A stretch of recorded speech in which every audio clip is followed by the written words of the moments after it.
All right, it's Freaky Friday. Markets are just kind of middling around, middle of the month. Some Jewish holidays coming up over the next week. Could be some choppy seas over the next couple of weeks.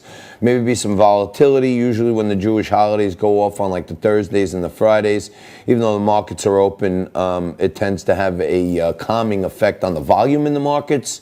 And sometimes when the volume is thin, some bad news, they could be volatile. So namaste for the next week. You know, it could be up, down, all around, but don't get your panties in a bunch. Just sit tight. Things are going good, and Trump's going to win, and the market's going to rocket into the new year. But we'll talk about that a little later. Right now, we're joined by Mark Mix.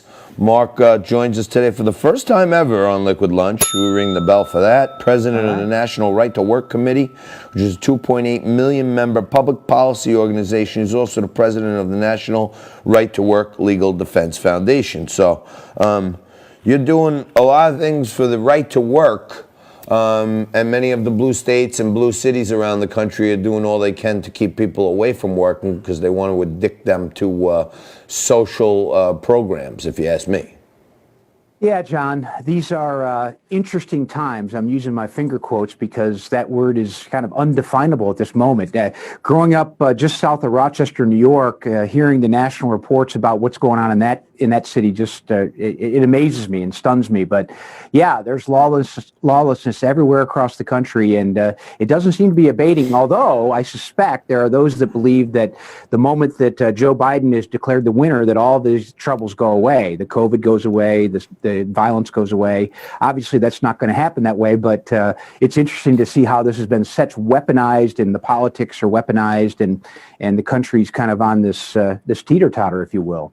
Yeah, last night, Joe Biden was on CNN. They were flipping softballs at him. You know, they're not hitting him with any hard-hitting questions. Trump goes on ABC News, and they literally beat the heck out of him. And then Biden's getting, you know, all these softballs from Bradley Cooper. But one of the things that he's pledging now is he's going to re-enter the Paris Climate Agreement, which is something that Trump knocked out as soon as he got in office. Why is he even talking about this? Well, I think the so-called environmentalists on his side of the aisle are pushing him to do this. But, you know, if you think about it in the context of the union movement and the right to work issue, you think about the operating engineers union and the electrical workers union and the United Steelworkers unions. These folks, these rank and file workers, are working on energy projects around the country. And from what I understood of the so-called Paris Climate Accord was that the only country that got penalized was the United States of America. In fact, I think China was allowed to continue building fossil fuel coal plants for the next, 15 years or something like that. Right. It was amazing. And so the president did the right thing by Americans and by American rank and file union members who are involved in the energy sector by protecting their jobs and protecting the sovereignty of our country. So, Mark, let me ask you this. And your organization is the National Right to Work Committee and also the National Right to Work Legal Defense Foundation. So you need that foundation to get some money to fight the good fight. But just so I understand, our viewers understand, you guys are out there advocating for union workers. Is that what your main cause is? Well, the National Right to Work Legal Defense Foundation is a litigation operation. We have 22 attorneys that do nothing but represent employees who have had their rights violated by compulsory union, forced unionism arrangements that unfortunately go back to the 1930s in federal law. So we have 22 attorneys that argue anywhere at any given time about 250 active cases on behalf of employees, helping them exercise their rights in America's workplace. Our Right to Work Committee is a legislative lobbying operation that works in all 50 states and the United States Congress, and we believe that everyone should have the right to join a union and associate with a union, but no one should be forced, John. That's the simplicity of the Right to Work movement. Then I like the organization a lot better already. So you're basically sticking up for workers who are getting taken advantage of by the unions and their archaic plans. You know, I feel like, and I've been saying this for a while, I'm a libertarian, but I'm an ultra-capitalist, and I've been saying for a while that the union, all the union people I know, my good friends, electrician, local 3, you know, operating engineers, cops, firemen, teachers, they're all saying the same thing. My union takes more money out of my pay and does less and less and less for me. And I attribute that to, to some extent, technology, because it's getting harder and harder for these union bigs to siphon more money off the top. So, they can't steal as much in places that they used to, so they're taking it right out of the hides of their workers these days. Yeah, John, it's an interesting time for organized labor. Some of the reasons you talk about, the technology and other issues, but the compulsion that is in the forced unionism that's still in federal law that goes back to the 1930s, as I mentioned, is still there for them. You have to look no farther than United Auto Workers and the scandal that they're caught up in. I mean, literally 11 of their executives, their top executives, 2 of their previous presidents have pled guilty or in jail right now for stealing workers' money. The federal prosecutor up in Detroit used the words racketeering and extortion, and talking about how these elites of the labor union movement were basically stealing money from the workers they claim to represent.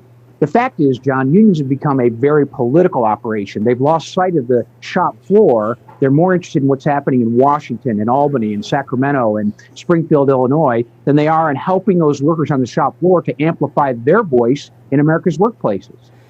Understood. And, you guys, now that I understand it a little better, you guys are doing God's work for sure. Because I kind of refer to it as the emperor's new clothes, that a lot of places the union members don't realize that they really have control, and they're just conditioned to think that their shop stewards and stuff are going to speak up for them, but they don't really, I never see a real upheaval from the actual people. And it's kind of, your changes are usually orchestrated by some upper and, just second tier, decision makers, but the union members really have the power. And I guess you guys go and fight for them, right? Yeah, absolutely. Our litigation program has ended up in the United States Supreme Court 18 times since our founding in 1968. And those cases, John, have been on behalf of workers. And that's really what's exciting about this work. Nothing in the right to work mission statement, nothing in the right to work laws that now are in 27 states across the country stop anyone from joining a union. It doesn't stop anyone from paying dues to a union. It doesn't stop anyone from giving their entire paycheck to a union if they choose to do that. But it does protect workers that want to basically say, you're not representing me, and your politics and your ideological support for causes and ideas that I don't like and people I don't like is wrong. It's a violation of the First Amendment, and we should be helped by that. We're still fighting on behalf of the private sector workers. Interestingly enough, back in 2018, in June, we won a U.S. Supreme Court case on behalf of every government worker in America, and that includes New York City, it includes Albany, it includes Rochester, New York. Anywhere in the state of New York or anywhere in the country, local government employees, state government employees, county government employees can no longer be forced to pay a fee to work for their union, or work for their government, excuse me. They can no longer be forced to pay fees to the union in order to work for their government. It's a national right to work law for all government employees. Now, if you're a government employee and want to join and pay dues, do it, but you can't be compelled. That's good news for workers. Yeah, no, that sure is. And where do you guys come down on immigration? Well, we really don't have a position on that. The unions at one time, back in the old Lane Kirkland days, were one of the most strident opponents of the immigration that was coming across the border. Certainly, everyone should be opposed to illegal immigration, but the unions were one of the big forces that opposed any kind of amnesty or programs like that.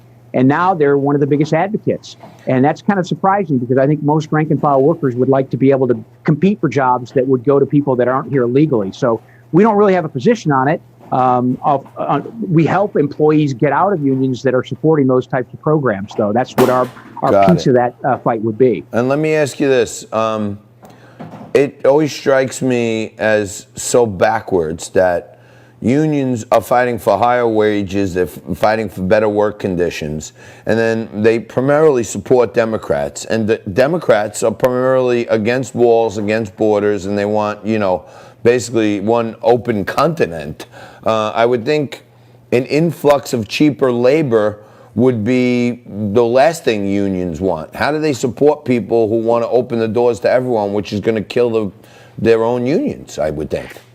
Yeah, John, that's a question I don't have a really good answer to, but let me kind of expand on what your thought process is there. What's happened is the rank and file workers are growing more and more disconnected from the so-called leadership of these unions. And these union officials that occupy these big granite buildings here in Washington, D.C., are really out of touch with rank and file union members across the country, in the Empire State, across the country.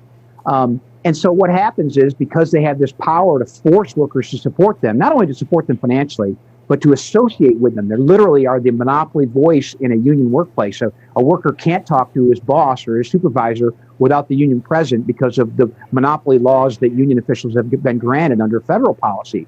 So you had this growing disconnect, and it couldn't be clearer in the 2016 election, because, as you know, John, President Trump could have never won Wisconsin, Michigan, Pennsylvania, Ohio, those states where there's a large where union people crossed the lines and went for a Republican, no doubt about it. All right, Mark, exactly. We got to leave it there. You were great. We got to have you back.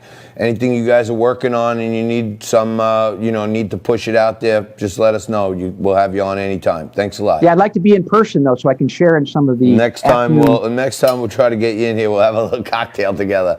All right, that's Mark Mix from the National Right to Work Committee. Some really cool new emojis I came up with. You got to see these things. You just stay right there.